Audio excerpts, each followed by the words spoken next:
ఈరోజు భారత communist party సిపిఐగా Kanipakam సంబంధించినటువంటి ఈఓ గారిని మేము ప్రశ్నిస్తున్నాం. భారత కమ్యూనిస్ట్ పార్టీ ఒకటి అడుగుతుంది, 2016 సంవత్సరం నుండి ఆ యొక్క కాణిపాకం పుణ్యక్షేత్రమైనటువంటి మొత్తం దేశాల నుంచి, వివిధ దేశాలలో కాకుండా మన మొత్తం కూడా ఇతర ప్రాంతాల నుంచి కూడా వరసిద్ధి వినాయక స్వామి టెంపుల్ని చూడడానికి చాలామంది భక్తులు వస్తున్నారు.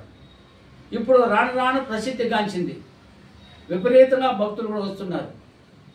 అలాంటి పుణ్యక్షేత్రమైన కాణిపాకంలో ఉన్నటువంటి ఆస్తుల్ని కాపాడంలో, పంచాయతీ ఆస్తులను కాపాడంలో అక్కడ ఉన్నటువంటి ఈఓ కానీ, అదేవిధంగా ఆ మండలానికి సంబంధించిన తహసీల్దార్ కానీ, ఇక్కడ అధికారులు నిర్లక్ష్యం వహించడం వల్ల కాణిపాక దేవస్థానంలో కోట్లాది రూపాయలు అవినీతికి పాల్పడతా ఉన్నారు, అవకతవకలు జరుగుతుందనేసి 2016 నుండి అక్కడ ఉన్నటువంటి సర్పంచ్, మాజీ సర్పంచ్ గోపినాథ్ గారు అనేక ఆరోపణలు చేస్తూనే ఉన్నారు.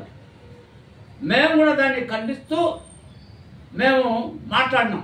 భారత కమ్యూనిస్ట్ పార్టీగా 2016లో కూడా జిల్లా కలెక్టర్ గారికి చెప్పడం జరిగింది, సార్ ఈ యొక్క కాణిపాకకు సంబంధించినటువంటి ఆస్తుల్ని కాపాడండి, ఆడ జరుగుతున్నటువంటి అవకతవకల్ని విచారించి సిబిసిఐ ద్వారా విచారించి న్యాయం చేయండి.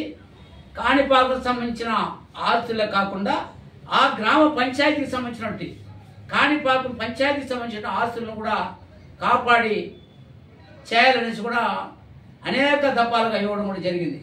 కానీ ఈరోజు పరిస్థితి ఏంటంటే కోర్టు కూడా 2 సార్లు కోర్టులు అనుకూలంగా తీర్పు వచ్చింది. పంచాయతీకి సంబంధించిన ఆస్తులను కాపాడండి, అదేవిధంగా టోల్ గేటు, ఈ టోల్ గేట్ పైన కూడా తీర్పు వచ్చింది. కోర్టు మన కాణిపాక టెంపుల్ దేవస్థానానికి సంబంధించిన వాళ్ళు టోల్ గేట్ పైన కేసులు వేశారు.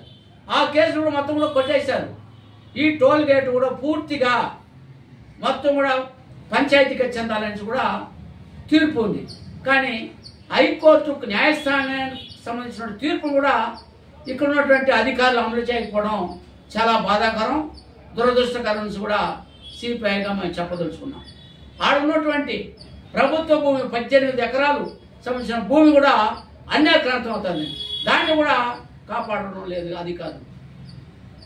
దానికోసం మళ్ళీ కూడా ఒకసారి ఈఓ గారికి, మండల తహసీల్దార్ గారికి, ఉన్నతాధికారి అయినటువంటి జిల్లా మేజిస్ట్రేట్ అయినటువంటి మన జిల్లా కలెక్టర్ గారికి కూడా సిపిఐగా మేము చెప్పదలుచుకున్నాం. ఎందుకంటే జిల్లా కలెక్టర్ గారు మాకు తెలిసి సమస్యలను పరిష్కరించడంలో చాలా ఇంట్రెస్ట్గా చూస్తారు. అందుకే ఈరోజు ప్రజా ఫిర్యాదు విభాగంలో అనేక మంది ప్రజలు జిల్లా వ్యాప్తంగా వస్తున్నారు, ఎందుకంటే కలెక్టర్ గారు న్యాయం చేస్తున్నారని.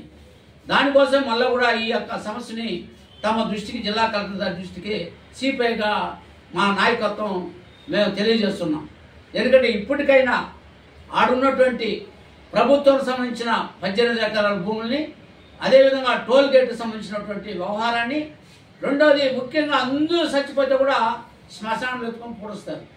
ఆ శ్మశాన్ని కూడా ఆక్రమించుకుంటే ఎంత దుర్మార్గం అంటే ఒకసారి ఆలోచించాల్సిన అవసరం ఉంది అనేసి కూడా ఈ అధికారులు కూడా సూటిగానే ప్రశ్నిస్తున్నాం.